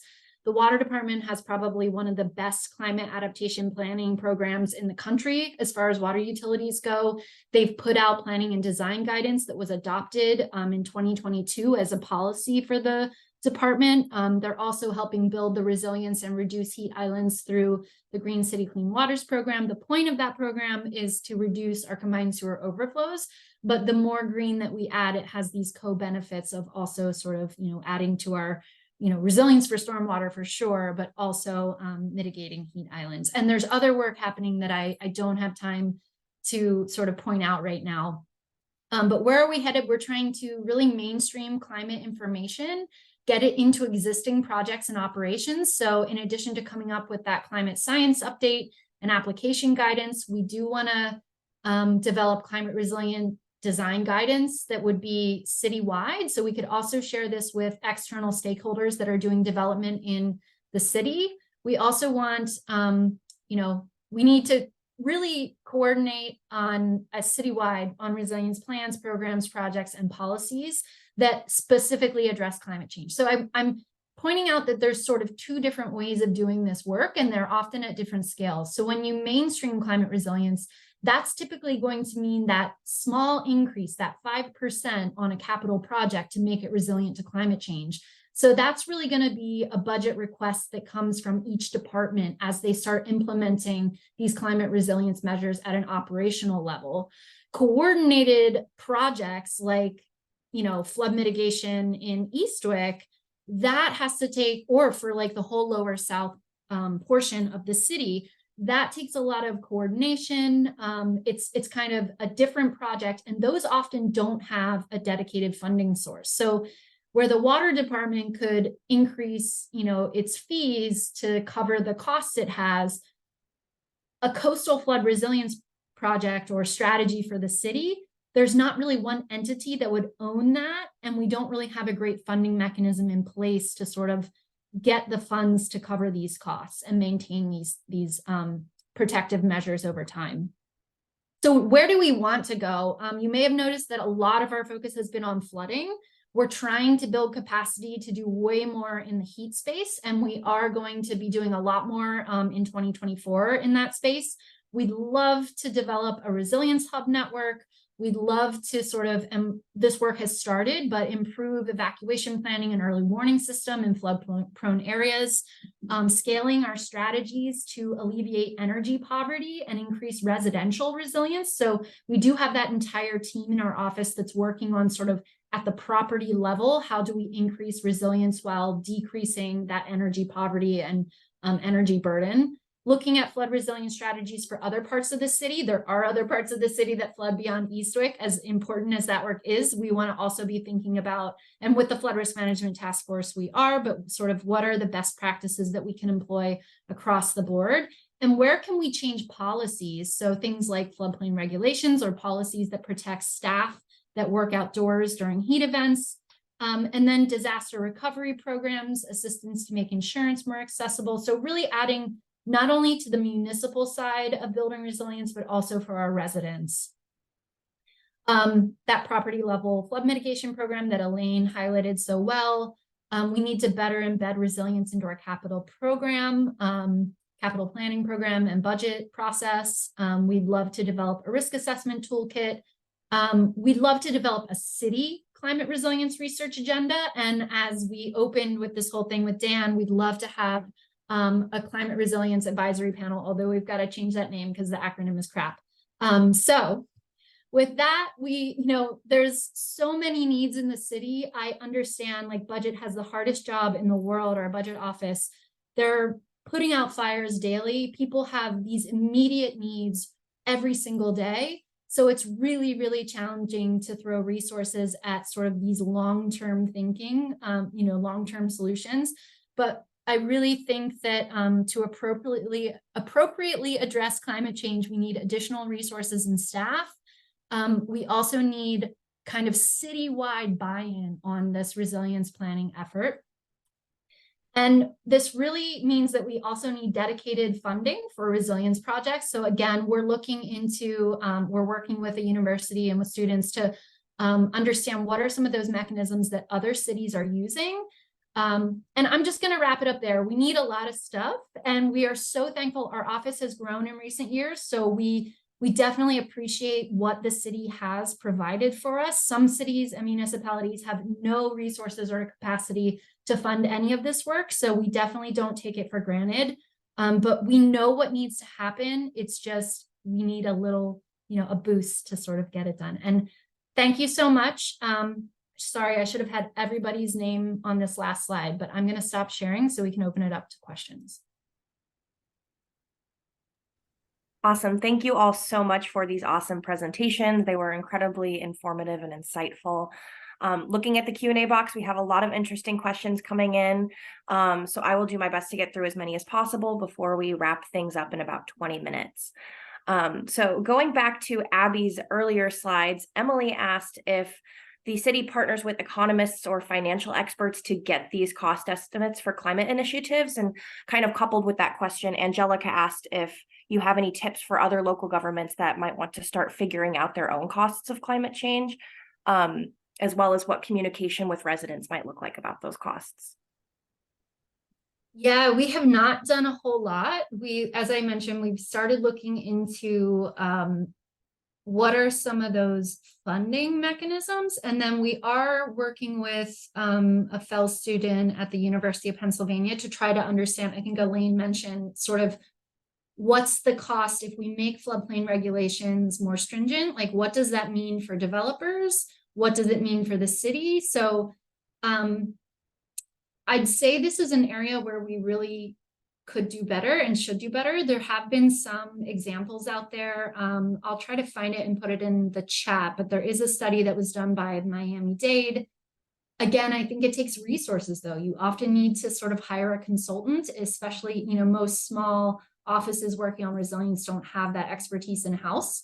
So yeah, I think working with students and research, partnerships with universities is a really great way if you don't have a budget to sort of do those technical assessments and hire a consultant. I think that's a really fantastic way. And that's what we've been doing. And I'm sure I'm missing past studies. There's some financial information in some of these things, but yeah, not a great answer, but Thanks. I do.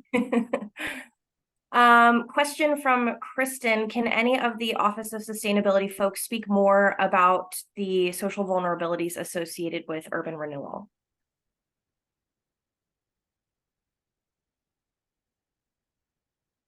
I would, defer to the Eastwick team.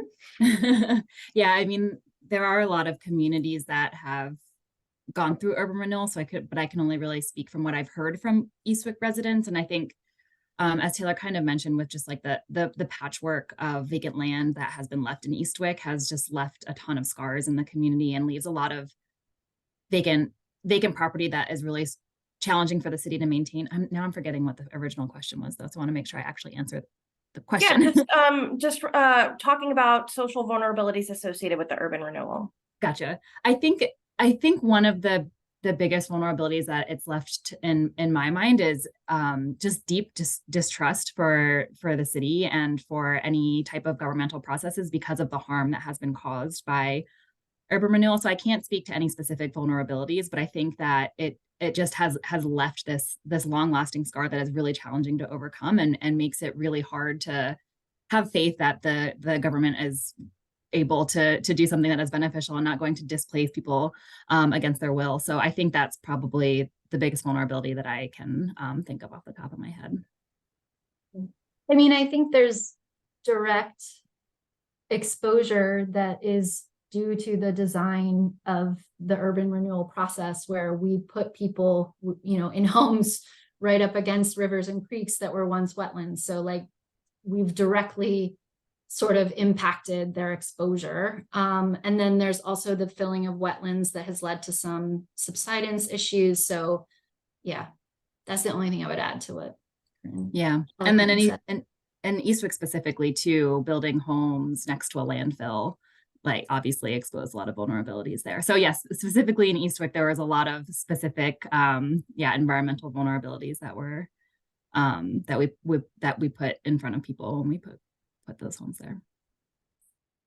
Thank you. Kind of on the topic of Eastwick, Donald was asking, since many of Eastwick's flooding issues originate upstream, are there any regional or state level efforts that are being done to mitigate downstream problems? If you could speak to anything going on there, that would be great. Absolutely. Probably not enough, but there are. I think I've seen watershed-wide collaborations really struggle because, of course, we have these political boundaries that don't follow the watershed, and so it is really challenging from a governmental perspective to collaborate at a watershed scale because of all the different jurisdictions that a watershed can cross. And in Eastwick, that's particularly true, with Eastwick being at the bottom of the watershed and the rest of the watershed being mostly out of the city of Philadelphia's jurisdiction. But there are some efforts underway. So actually, well, Nikki, you could probably answer this too, but Drexel, along with other partners, have the Watershed Partners team, which is a collaboration of watershed advocates and municipalities to look at resilience measures in the watershed. I think that's kind of more on the research side, but has brought together a ton of partners to be looking more holistically at the watershed. There's also the I might get these names wrong, but the Darby Creek Valley Association and the I think I wrote this as an answer. I get the names mixed up sometimes. There's the Eastern Delaware County Stormwater Collaborative, I think, is another one. They have been really instrumental in thinking about, but also implementing upstream stormwater management measures. From some of the work that Drexel has done, we know it's going to take a lot of stormwater management to make a meaningful difference downstream. So Dr. Montalto has modeled that in current plans, it looks like 10% green infrastructure coverage in the watersheds is what might be kind of implementable according to current plans from these different municipalities, but it would take more like 30% green infrastructure to have a meaningful reduction in floodwaters in Eastwick. And that's a really challenging number to get to. And of course, that most of that is outside of the city's control in terms of land. So we do have to rely on partners to achieve even a portion of that. We have started working with Delaware County and with the Delaware Valley Regional Planning Commission, along with FEMA and PEMA, to initiate some more collaboration around the lower Darby Cobbs watershed and how we can work on both sides of the creek to help each other out. But I think it's all kind of in early stages. So I think there's a lot of work and coordination to be done, but it does feel like there's some movement towards some more collaboration watershed wide. Thanks, Korin. Kind of shifting gears a little bit, we have a question from Brian. Thinking about the mitigation side of things, does the Office of Sustainability have an ability to pressure SEPTA or City Council in ways to decentivize things like driving or car dependency?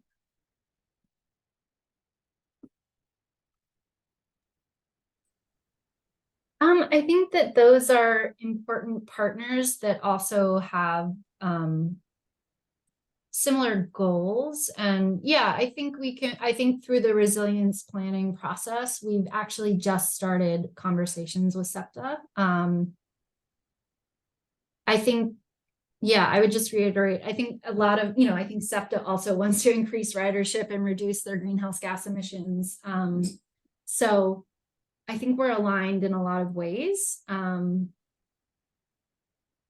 Yeah, City Council, I mean, we're not as city staff, that the way I understand it, we're not really allowed to sort of directly, Right. Yeah. Promote anything any one way. So I think there are opportunities for us, though, to educate and communicate and sort of, there's rare times where we get to sort of present things or provide information in a hearing. So I think there are opportunities to educate and sort of move these conversations, but it's limited. Absolutely.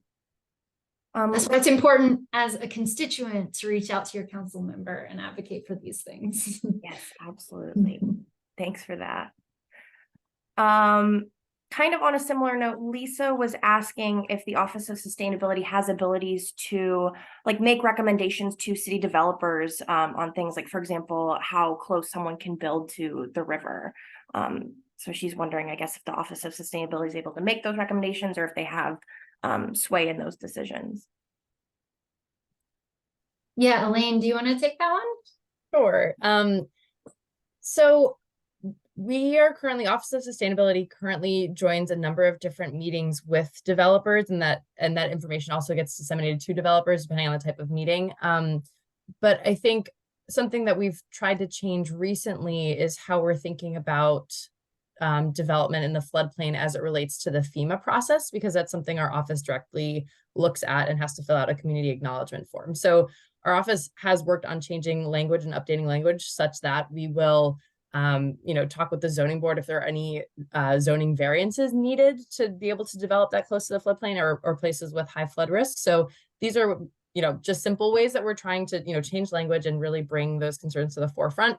I think larger and probably a more in-depth, and I don't want to call it arduous, but just a process that will take a lot of effort and a lot of time is really thinking about how do we start to have these conversations with other offices and with our council people and just city government as a whole to really think about where we are investing in the floodplain. And that's sort of tying back into what Abby's working on with the climate resilience plan is how do we have these conversations with our partners to really think about what we're planning for 100 years down the road or end of century, right? Like we want to make sure that we're having these conversations with internal and external partners to make sure that we're designing to the best that we can. So I think the short answer is yes, we are trying to find ways to include language, cautionary language, and advisory language in processes now. But long term, I think we need to have a bigger conversation as a city, all partners included, as far as what we're going to do with development.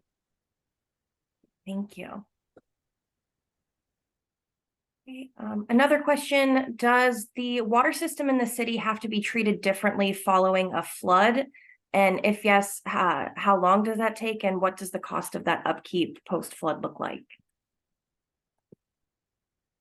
I don't feel like I'm the best person to answer that. I mean, the water department has very strict standards and operating procedures to meet water quality. And so I do know, they have the ability to shut the water intakes. But I don't know the specifics. I don't feel like I'm at liberty to sort of speak to any specifics about that. So Thanks, Abby. Yeah. Yeah. I'm happy if there's questions that we don't get to, or things that people really want to know, I'm happy to follow up with others in the city to try to get answers if I don't know them or if our team doesn't know them.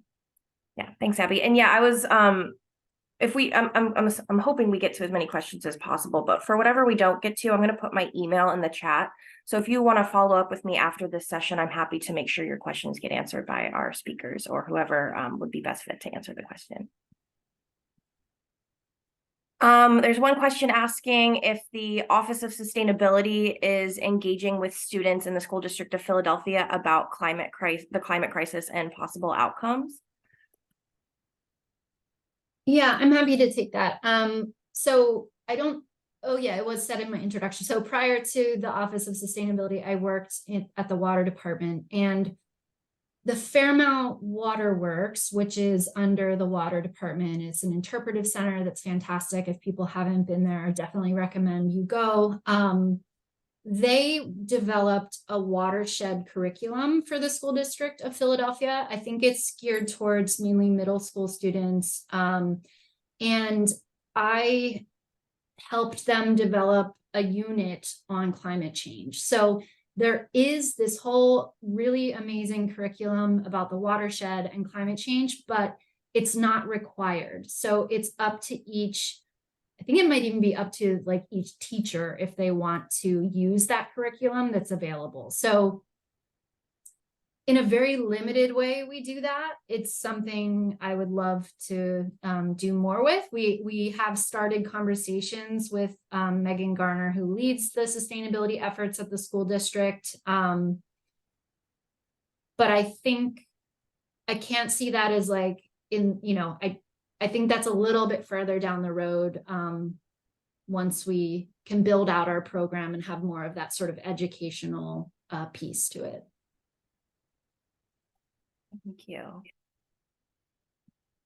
Okay, let's see. I know we only have a few minutes left. Couple questions. I think this might be best fit probably for Korin. Some folks are just asking about, the long-term and short-term goals of a buyout program or nature-based solutions, kind of just the different options that are currently being considered for Eastwick. We just want to touch on that super quickly. That would be really great. Sure, happy to.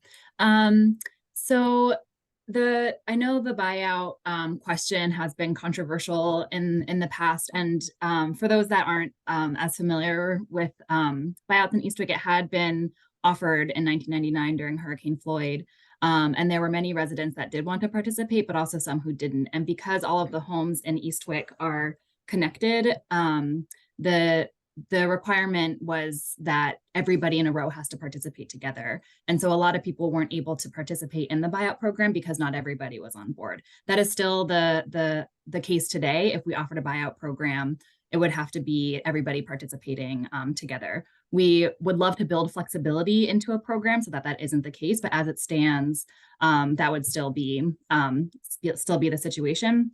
And buyouts in Eastwick really are a community decision, because once buyouts start happening, then there's a lot of fear, understandably, that would then justify lack of investment, and that some areas, as they've already experienced with vacant land from urban renewal, that there will be these unmaintained vacant areas that will just continue to cause blight and challenges for the community. And so it's the part of the flood resilience strategy will really be thinking about, are there areas that make sense for a buyout? Are there willing residents and enough willing residents to justify having a whole block buyout? So I think those are kind of the conversations that will need to happen, and then kind of pairing that with Elaine's property level mitigation program, as that program gets developed, how the city would be able to manage that program so that we aren't relying on the state or FEMA, and can kind of customize a program that might be more appropriate for Eastwick residents. So I think that kind of remains to be seen, but that again is a community decision if that's the path we want to go down. And that's why I say, like, the flood resilience strategy will kind of be, might be a mixture, might be a combination of measures that moves forward. Maybe one block does want to buy out, and then we can go forward with that. And then we can kind of pair other resiliency measures for areas that don't want to buy out. So that all kind of remains to be seen. In relation to nature-based solutions, I recently heard, and I kind of want to use this now, but like nature-based solutions is more of a philosophy than any particular measure. And so incorporating nature-based solutions into everything that we're looking at, I think, is a practice that we want to do. Specifically, the measure that has been probably getting the most attention and most momentum is looking at some of the vacant land near Hines and seeing if that area can be restored to wetland. I think that would serve a great purpose for particular sources of flooding, but wouldn't really solve the main source of flooding right now, which is riverine flooding from the Darby Cobs, just because of where that wetland restoration would take place compared to where the flooding is originating at the Planet Streets. So it's part of the suite of solutions that we're looking at. Upstream green infrastructure is also a nature-based solution that we could be looking at, but as I mentioned before, that will require upstream partnerships and really them taking it on. That's not something that the city will be able to take on. So, nature-based solutions can be a myriad of things, but particularly in Eastwick right now, I think what we're looking at is areas that we can restore to wetland and hopefully some upstream GSI, green infrastructure by other jurisdictions. Abby, do you have anything to add to that? Awesome. Thank you so much, Korin. I see there's a number of questions left, but my clock is showing 6 o'clock, and I want to be respectful of our presenters as well as our audience's time. So thank you all so much for your presentations, and thank you to our audience for attending this session. Again, I will put my email in the chat, so if you have any questions that didn't get answered, or if anything comes up after the fact, I'm happy to connect you with the proper channels to make sure those questions are answered. Otherwise, I hope you all have a good rest of your evening, and we look forward to seeing you for our January session. Thank you so much. Thank you.